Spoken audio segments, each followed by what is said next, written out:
Yo, so just back from the cinema, man. I went to go and see How to Make a Killing.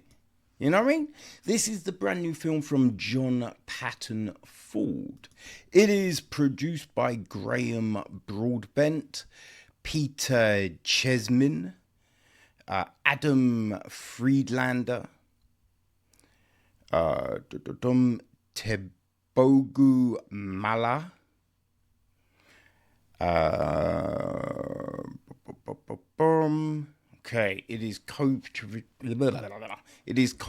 by Sudie Smith, Gail McQuillian, Daniel Hank.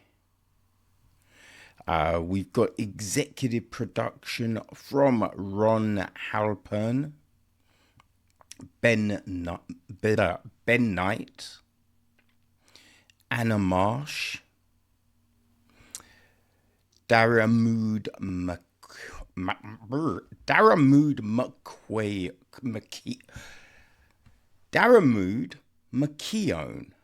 Not sure what's going on, people. Joe Naftalin, Glen Powell. We have also got line production from Andrea Pinar. And then archival production from Emma Dempsey. James Joseph McDonald. Hannah Ratcliffe and Eve Richardson. Emily Masseri handled the score. We've got Todd Banhazel on cinematography. Harrison Atkins edits the piece, with casting taken care of by Lucy Bevan and Olivia Grant. Okay, Christian Hubband is production design. Art direction is Barry Coetzer. We've got Jonathan Clark Brown, Lisa Hart on set decoration. Costume wardrobe was Joe Katsarios. Hair and makeup, Glendale Berry, Marguerite Bloom Breedenhan, Hilary de Villas, Sharon Della, Rebecca Hadfield, Natasha Kuhl, Shiara Cuttle, Macaulay Mabosa, Zuku Mombua, Jessica Nixon, Tamara Polakau, Kerry Skelton, Natasha Struwick, Anna Swivelashish Razuzu, Lindsay Tanner, Esti Uka Kamuran, Leanne Van Wyck, and Jessica Vesey. Okay, so stunts. We have Katharina Araggio, George Bailey, Oliver Bailey, Aidan Child, Tony Jean Erasmus, Gerard Ford, Kerry Gregg, Paul Hampshire, Mark Hamas, Scott Kirkbride, Alwyn Marks, Christy Morkos, Malbagui Makwemelel, Olivia Nitsuba, Jason O'Neill, Adam Penton, Nico Reineck, Sean Walker, and Tristan Wrench. So, our cast, right? So, we have got Becket Redfellow, right? Played by Glen Powell. A younger version of Becket is played by Grady Wilson. Beckett's mother, Mary Redfellow, is played by Nell Williams. Right, we've got a childhood friend, we I guess, right? Julia Stenway. So that's played by Margaret Quilley. And the younger version is played by Maggie Toomey, right? So we have got, Ed Harris, right? Beckett's grandfather. That's, then that's Mary's dad, right? Yes, Whitelaw is played by Ed Harris. There is then all the other Redfellows, right? We have got Cassandra Redfellow, Beckett's aunt, played by Bianca Amato. There's Pastor Stephen J. Redfellow, played by Topher Grace. It's Beckett's cousin. There is Warren Redfellow, Beckett's uncle, played by Bill Camp. So Warren has a son, Taylor, right, who is played by Raph Law. We have got MacArthur Redfellow, played by Alexander Hanson. Oh no, we'll come back to that. Who else is there? Okay, there's Noah Redfellow, Beckett's cousin, played by Zach Woods.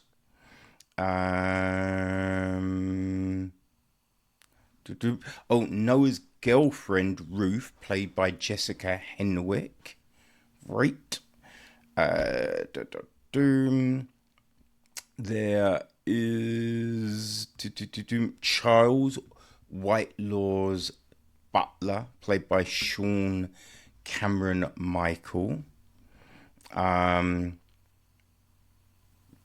We have got Julia Stenberg. Her husband Lyle is played by James Freshville. His father Morris from the prison, played by Adrian Lucas. We have got Megan Pinefield, FBI agent, played by Fumi Tao, and her partner Brad Matthews, played by Stevel Mark. I think that's our main crew, I feel. I don't think there's, anyone else really. Julia's mother is played by Lisa Trudeau. A younger version of Lyle, played by Alex Riley.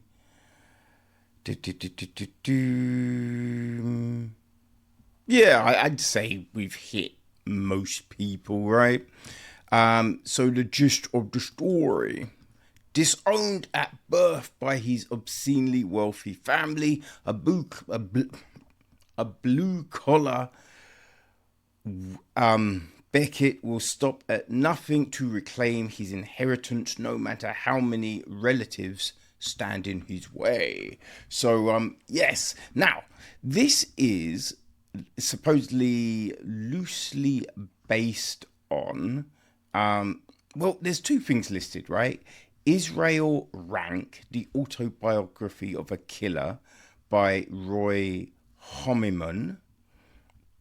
And it also says that it is based on Robert Harmer and John Dighton's 1949 British classic Kind Hearts and Coronets, supposedly.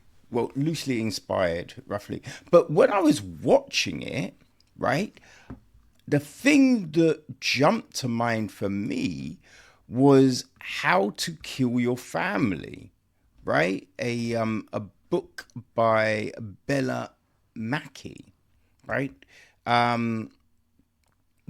That's what popped into my mind watching this. And I guess, it's not necessarily original story. You know what I mean? The book was decent. The book was decent, right? And maybe the book is based off the old film as well. Maybe.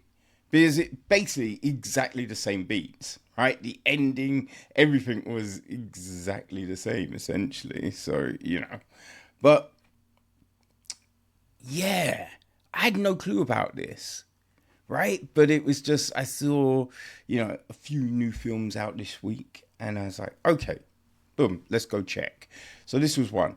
I didn't even know it was Glen Powell. And I just saw a man on the poster. I'm like, okay.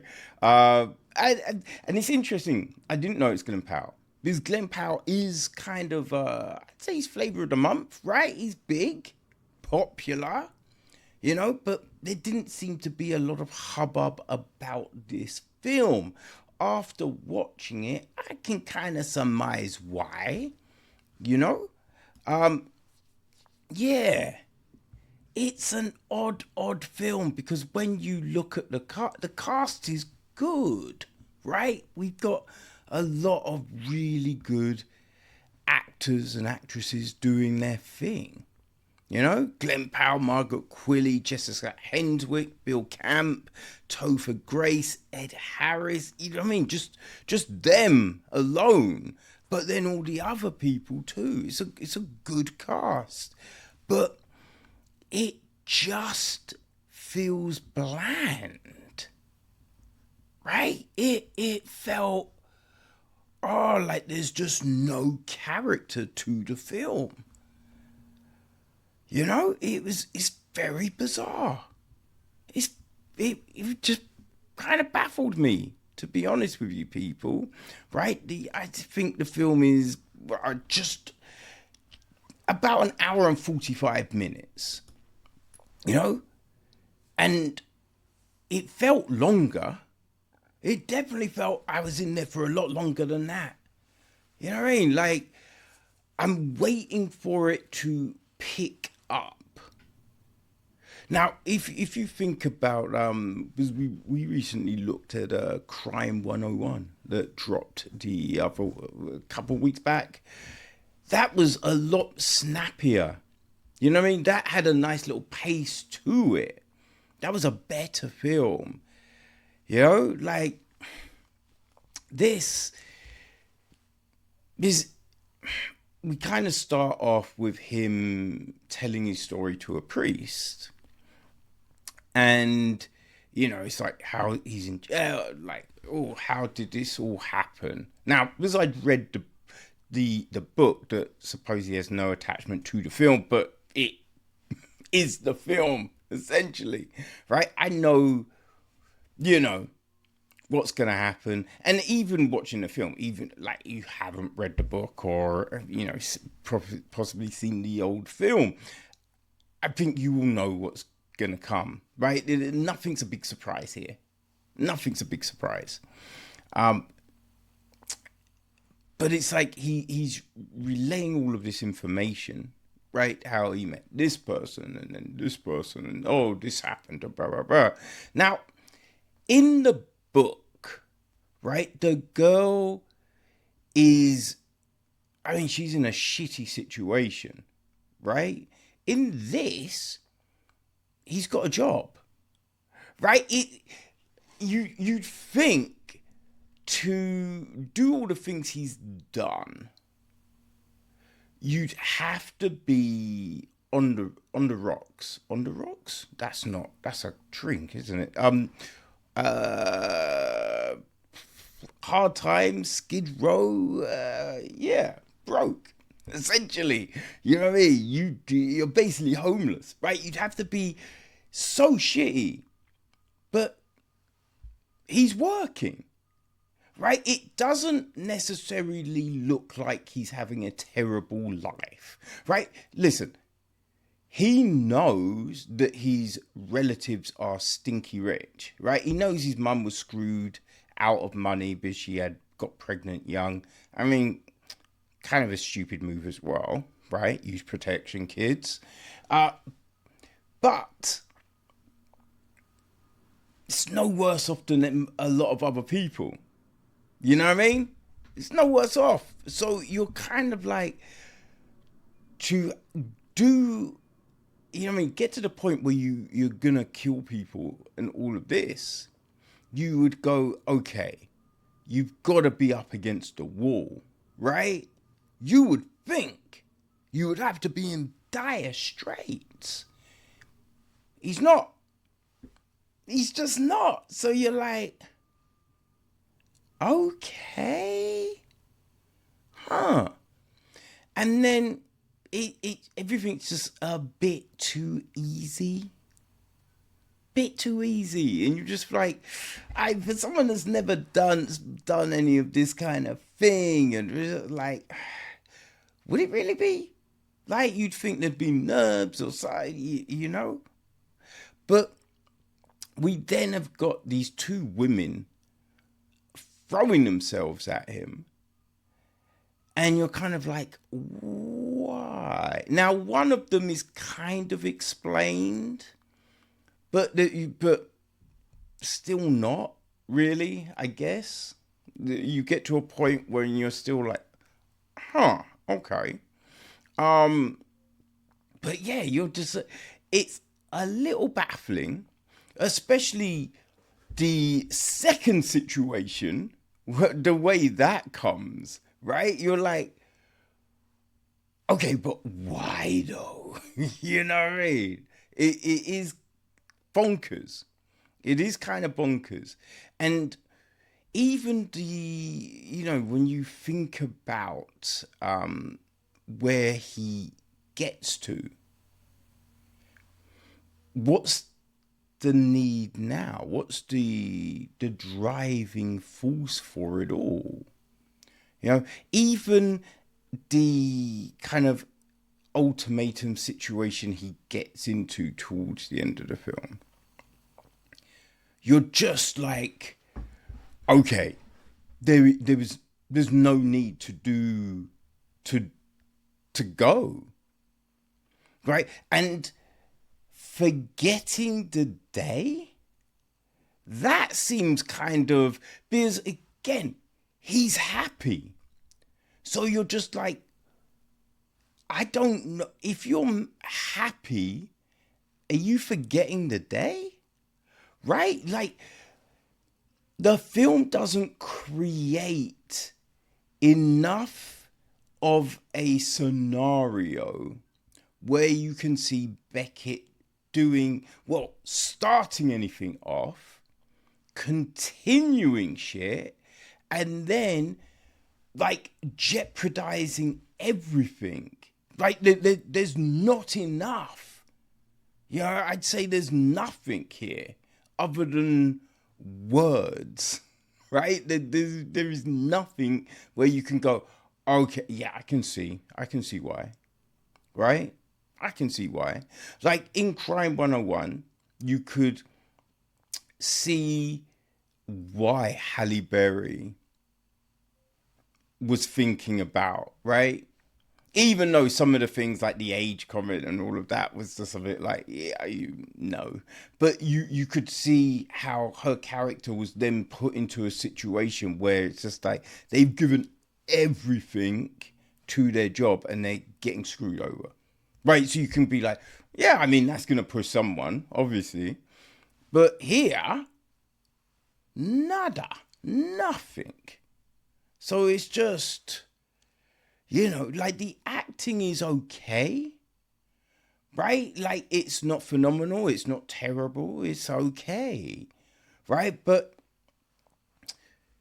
I don't know, it would be hard to really get up for this. Like I'd say Jessica Henwick was probably, the brightest light in the film, but Ruth isn't really given much, right?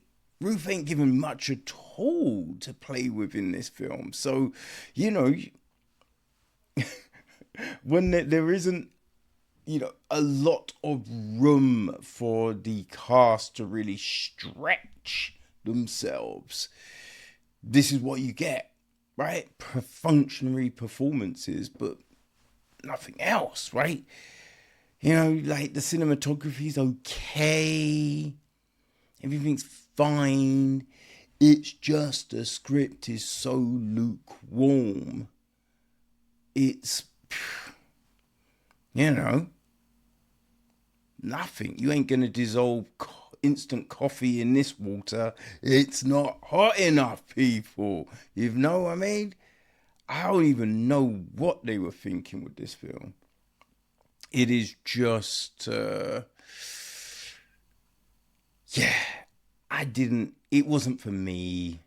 Let's just say this was not for me, people. What? I think that trying to think of stuff that if you enjoyed, like maybe if you enjoyed, like Jury Number 2 from, I feel that was the beginning of last year.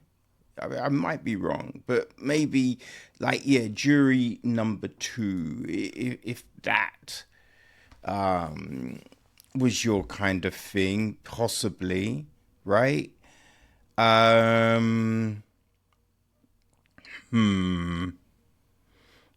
think that's probably one of our best examples, right? There's not a whole heap of other things that instantly jump to mind, but it's just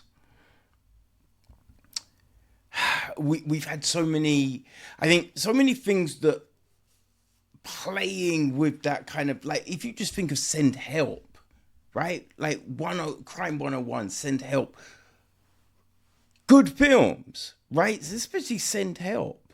And I think it's about getting that balance and everything. And this,